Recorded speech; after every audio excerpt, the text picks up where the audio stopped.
თუ ფიქრობ, რომ წარმატების მიღწევა მარტოს შეგიძლია, უკვე მარცხდები.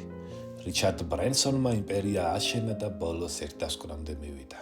არც იდეები, არც ფული, ადამიანებია ყველაფერი. ბავშვობიდან ასწავლიდნენ, ოჯახი პირველია, სტუმარი მნიშვნელოვანია. თუ პრობლემა გაქვს არ გაექცე, პირისპირ შეხვდი. მისი კომპანია 10,000-ობით თანამშრომლით გაიზარდა, მაგრამ პრინციპი უცვლელი დარჩა. ჩვენ ერთი გუნდი ვართ. როცა საუკეთესო მეგობარმა უღალატა, ბრენსონმა ზურგს უკან ლაპარაკის ნაცვლად პირისპირ უთხრა. ტკივილით, მაგრამ ღირსებით და მეგობრობა მაინც შეინარჩუნა. როცა ფული არ ყოფნიდა, ოჯახმა დაუჭირა მხარი. როცა გაიზარდა, ნიჭიერ ადამიანებს გზა გაუხსნა. მისი წესი მარტივი იყო. იპოვე კარგი ხალხი და ენდე და დააფასე. ფული მხოლოდ ინსტრუმენტია. შენ გვერდით ვინც დგას, აი ეს არის ნამდვილი კაპიტალი. ბიზნესის შენობას გავს. თუ საძირკველი ადამიანები არ არიან, ყველაფერი დაინგრევა.